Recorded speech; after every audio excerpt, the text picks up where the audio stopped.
बिस्मिल्लाहिर्रहमानिर्रहीम। Sajjad Hussain Marwani, friends public school से आपका केमिस्ट्री का टीचर। बेटा आज हमारा टॉपिक है लॉ ऑफ मास एक्शन। सबसे पहले तो ये देखना है कि लॉ ऑफ मास एक्शन किसने और कब पेश किया। Law of mass action Goldberg और वेग ने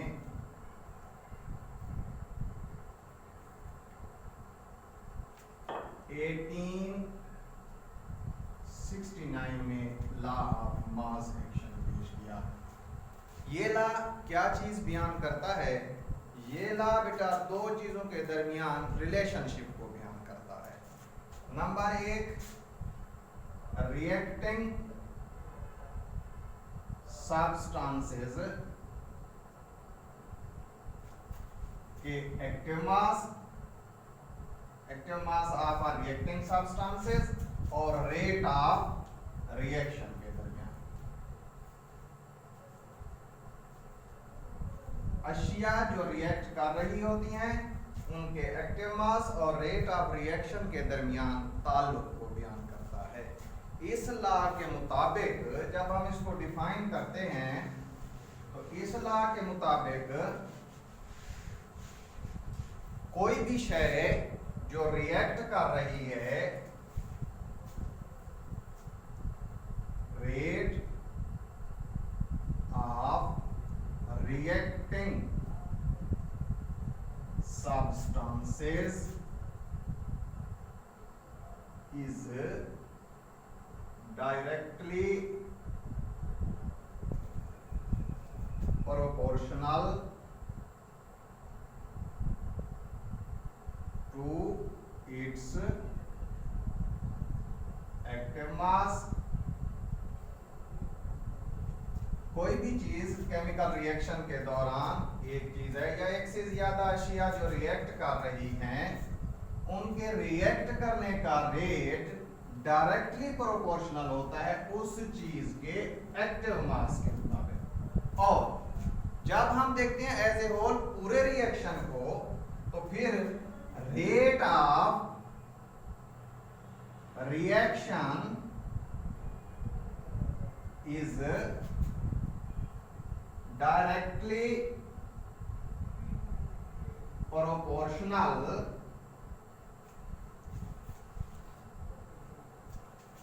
to the product of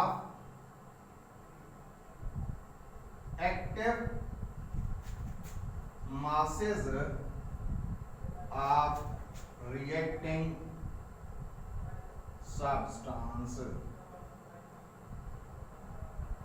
यानी इस लॉ ऑफ मास एक्शन को हम दो तरीकों से बयान कर रहे हैं।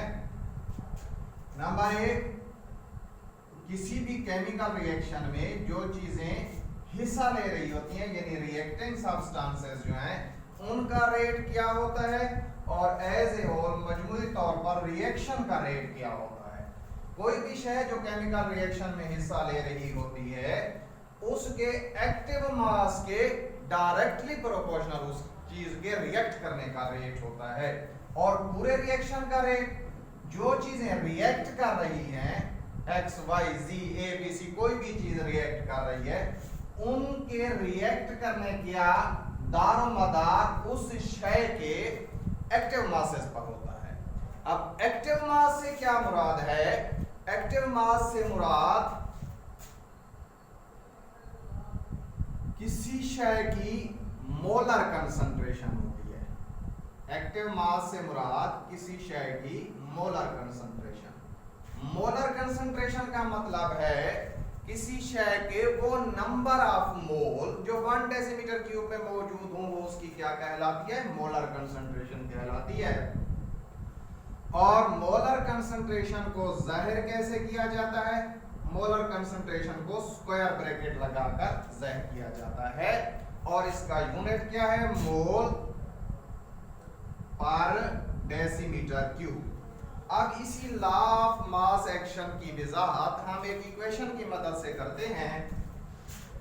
एक जनरल इक्वेशन है बेटा, मिसाल के तौर पर दो अशिया हैं ए एंड बी। मिसाल के तौर पर दो अशिया ए प्लस बी रिएक्ट करती हैं जिसके नतीजे में सी और डी दो सब्सटेंसेस बनते हैं। क्योंकि ये रिएक्शन एक रिवर्सिबल रिएक्शन है तो जिसके नतीजे में सी और डी आपस में रिएक्ट करेंगे दोबारा से ए और बी बन जाता है। लॉ ऑफ मास एक्शन हमेशा रिवर्सिबल रिएक्शन पर लागू होता है। एक दूसरा ये उस वक्त लागू होता है जब किसी भी केमिकल रिएक्शन के अंदर इक्विलिब्रियम कायम हो जाए, डायनामिक इक्विलिब्रियम कायम हो जाए, तो उस वक्त law of mass action apply किया जाता है बेटा। केएफ फॉरवर्ड रिएक्शन का कांस्टेंट है और केआर रिवर्स रिएक्शन का कांस्टेंट है। तो हम इसकी डेफिनेशन की रूप से इसको देखते हैं। इसका मतलब है ये दो रिएक्शन पर मुश्तमिल एक रिएक्शन है जिसमें एक फॉरवर्ड रिएक्शन है और एक रिवर्स रिएक्शन है। फॉरवर्ड रिएक्शन में ए और बी आपस में रिएक्ट करके सी और डी बना रहे हैं और रिवर्स रिएक्शन के अंदर सी और डी आपस में मिलकर दोबारा से फिर ए और बी को बेटा पैदा कर रहे हैं। पहले हम फॉरवर्ड रिएक्शन का रेट देखते हैं। Rate of forward reaction, forward reaction का रेट डायरेक्टली प्रोपोर्शनल होता है टू द मोलर कंसंट्रेशन। इसे पढ़ा जाएगा मोलर कंसंट्रेशन, इसे पढ़ा जाएगा molar concentration of A multiplied by molar concentration of B. जब प्रोपोर्शनैलिटी को हटाकर इक्वल की अलामत लगाई जाती है तो क्या करते हैं, प्रोपोर्शनैलिटी कांस्टेंट लगाते हैं। फॉरवर्ड रिएक्शन का प्रोपोर्शनैलिटी कांस्टेंट क्या है, केएफ है। तो rate of forward reaction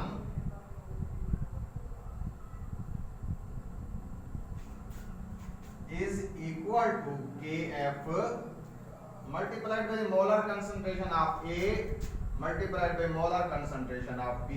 rate of forward reaction बराबर है K F multiplied by molar concentration of A multiplied by molar concentration of B. इसी तरह से क्योंकि ये दो रिएक्शन पर मुश्तमिल एक रिएक्शन है तो इसी तरह से rate of reverse reaction is directly proportional to its molar concentration of C। Molar concentration जब किसी भी चीज की लिखते हैं तो उसे स्क्वायर ब्रैकेट में क्लोज किया जाता है multiplied by molar concentration of D। आप इक्वल लगाएंगे तो rate of reverse reaction is equal to reverse reaction का कांस्टेंट है K R. K R molar concentration of C multiplied by molar concentration of D. ये बेटा हमारे पास क्या आ गए, दो रिएक्शन के रेट आ गए क्योंकि ये एक ही रिएक्शन दो रिएक्शन पर मुश्तमिल एक रिएक्शन था जिसमें हमने फॉरवर्ड रिएक्शन का रेट भी निकाल लिया है और रिवर्स रिएक्शन का रेट भी निकाल लिया है। अब इक्विलिब्रियम की हालत में जैसा कि हम जानते हैं बेटा पीछे भी पढ़ा हुआ है, इक्विलिब्रियम की हालत में दोनों रिएक्शन के रेट एक दूसरे के क्या होते हैं, बराबर होते हैं। फॉरवर्ड रिएक्शन का रेट बराबर होता है रिवर्स रिएक्शन के रेट के।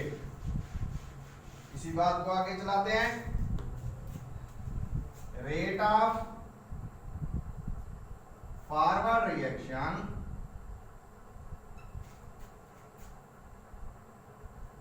is equal to rate of reverse reaction।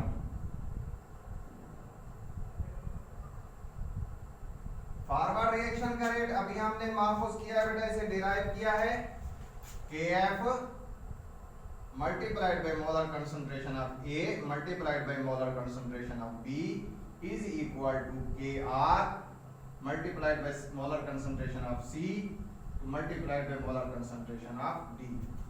अब KF over KR is equal to molar concentration of C multiplied by molar concentration of D over molar concentration of A multiplied by molar concentration of B। KF और KR बराबर होते हैं Kc के, equilibrium constant कहते हैं Kc। तो फिर Kc is equal to molar concentration of C multiplied by molar concentration of D divided by molar concentration of A multiplied by molar concentration of B। तो बेटा किसी भी इक्विलिब्रियम कांस्टेंट एक्सप्रेशन Kc जो कि हमने law of mass action से derive कर लिए, इंशाल्लाह नेक्स्ट इसको एक जनरल इक्वेशन जिसमें नंबर ऑफ मोल का भी जिक्र होगा डिराइव करेंगे। तब तक के लिए